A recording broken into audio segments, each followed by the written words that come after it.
Assalamualaikum warahmatullahi wabarakatuh. Bersama lagi di channel Yogi Indrawan. Kini kita akan membahas tentang mahkota sufi. Mahkota sufi dari karangan Al-Fatih Ar-Rabbani wal Al-Fatih Ar-Rahman, Kiai Syed Faqih An-Nawawi. Dalam daftar isinya berbagai banyak macam. Ada 34 bahasan. Satu, orang yang dilaknat Tuhan.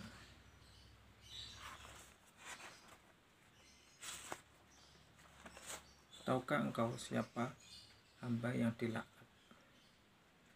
Allah dalam hadis Rasulullah telah menjawab, terlaknatlah orang yang berpercaya pada makhluk seperti dirinya. Renungkanlah sabda Rasulullah Sallallahu Alaihi Wasallam. Betapa banyak di antara kita yang termasuk dalam laknat ini. Betapa banyak sedikit sekali yang percaya pada Allah, yang sedikit itulah yang selamat.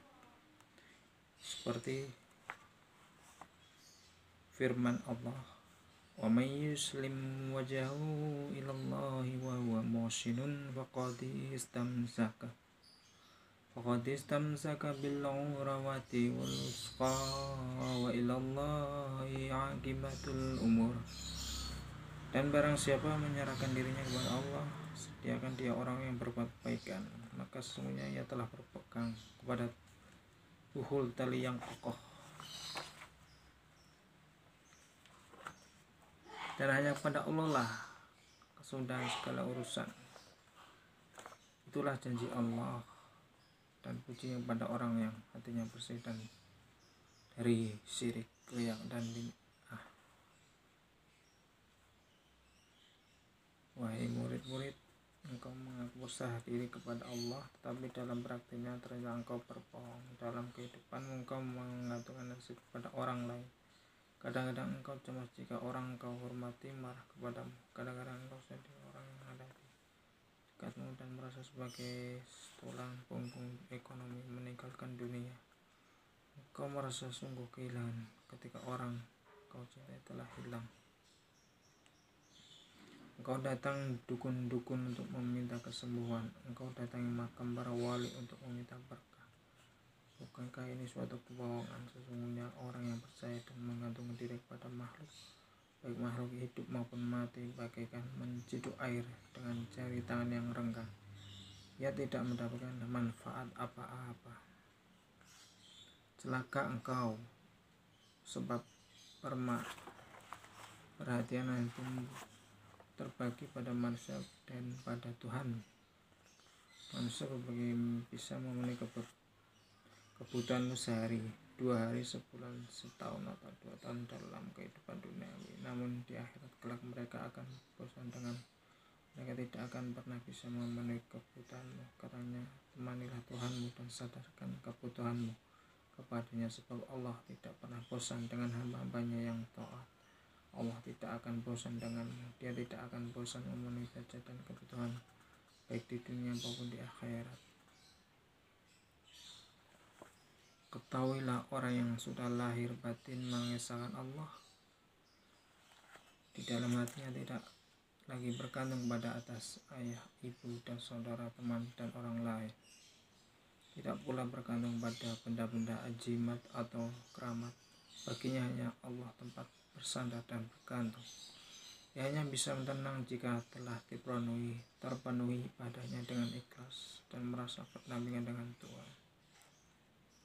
Jangan engkau mengaku mengesahkan Allah jika selama ini hatimu masih risau jika tidak memiliki uang. Pikirkanlah, segala yang kau miliki sekarang ini sebentar lagi akan terlepas dari genggaman. Kekayaan, jabatanmu hanya menambah waktu semakin lama di waktu besok. Engkau akan banyak mendapat interogasi dari pengadilan ilahi. Berbeda jika kekayaan dan jabatan engkau manfaatkan sebagai sarana untuk beribadah dan beramal taat. Hal itu akan menguntungkan dirimu dan orang lain. Engkau memberi sedekah, maka dirimu beruntung pada pahala dan orang lain mendapat manfaat dari harta. Oleh karena itu, sebelum apa yang kau miliki itu sebaiknya engkau manfaatkan di jalan Allah. Belajarlah ilmu agama dan ilmu petang yang tidak menyimpang syariat.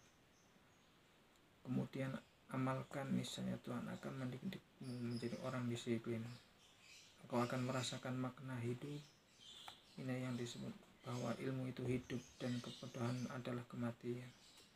Cobalah engkau bergaul dengan orang-orang sidik, niscaya engkau dirimu akan tahu bagaimana mereka mencari ilmu, mengamalkannya. Sesungguhnya orang-orang yang sidik mempelajari suatu ilmu campuran kemudian masuk dalam disiplin ilmu khusus, yaitu ilmu tentang hati. Apabila ilmu tentang manajemen qalbu, ilmu hati ini sudah dikuasai dan diamalkan, ia menjelma menjadi penghulu agama Allah. Ia lalu memerintahkan tentang kebaikan dan melarang tentang keburukan, memberi halal dan menolak yang haram. Ia benci kepada manusia yang bermaksiat karena Allah, bukan karena dirinya pribadi. Ia menyayangi orang lain juga karena Allah yang menghukum mereka atas perintahnya juga. Wahai murid-murid, di samping engkau belajar ilmu tentang qalbu, pelajari pula syariat. Syariat hukum Allah ibarat seorang penjaga yang berdiri depan pintu, sedangkan ilmu sendiri adalah rumahnya. Syariat bersifat umum, sementara ilmu bersifat khusus. Orang arif, orang makrifat, berdiri depan pintu Tuhan, dia serahkan padanya ilmu makrifat dan pengetahuan akan perkara-perkara yang tidak diketahui oleh siapapun selain Tuhan. Orang inilah yang setiap tindakannya yang terpuji senantiasa dijalankan oleh Allah. Jika diperintah memberi, ia memberi. Jika diperintah melarang atau mencegah, ia melarang. Jika diperintahkan lapar, ia pun lapar. Jika diperintahkan menolak atau menerima, ia lakukan itu dengan kepatuhan. Janganlah engkau menolak orang soleh yang datang kepadamu. Terimalah dengan senang hati. Mereka datang kepadamu bukan untuk kepentingan dan keuntungannya, tetapi untuk kepentinganmu. Ia tidak butuh kamu, karena yang mereka butuhkan hanya Allah. Inilah ulama yang betul utama untuk didengar dan diikuti nasihatnya. Karena banyak orang yang mengaku ulama dan menguasai syariat, tetapi hatinya dibiarkan najis. Layanilah ilmu dan qalbu, mengamalkan ilmu dengan sabar dan ikhlas.